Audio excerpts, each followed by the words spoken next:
Magandang umaga! Kumusta po? Narito po ulit ang update natin para sa lagay ng ating panahon.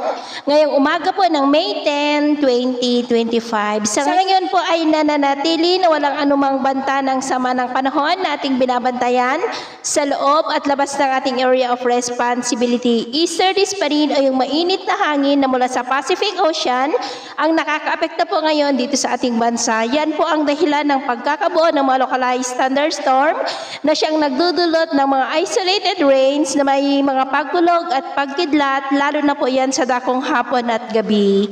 At sa ating long-range forecast, wala pa naman pong bagyo na namamataan na tatawid sa ating bansa for the next 5 to 7 days. Pero nananatili pa rin na may isang banta ng sama ng panahon na maaari na mabuo sa silangan ng ating bansa sa susunod na mga araw.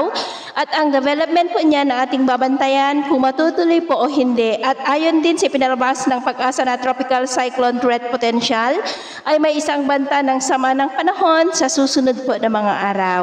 At sa lagay ng ating panahon, ngayong madaling araw ay maayos ang panahon sa malaking bahagi ng ating bansa, pero may tsansa pa rin ng mga isolated rains sa ilang bahagi ng Infanta, Polillo Island, ilang bahagi ng Bohol, Iloilo, Estancia, Toledo at Zamboanga del Sur. At mamaya po ay sisikat ang araw sa malaking bahagi ng ating bansa, mainit at malinsangan muli ang panahon, pero may tsansa pa rin ng cloudy skies with isolated rains sa ilang bahagi ng Infanta, Polillo Island, Catanduanes, Eastern Samar Seaboard at maging po sa mga coastal areas ng Ilocos Norte.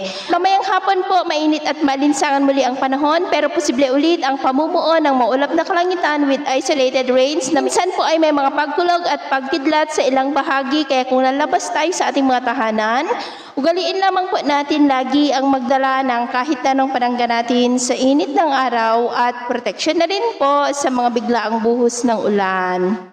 At sa atin naman pong mga baybayin, wala naman po tayong nakataas na namang gale warning signals, pero iba yung pag-ingat lamang po kung papalaot tayo para po mas makaiwas sa mga sakunang pangkaragatan.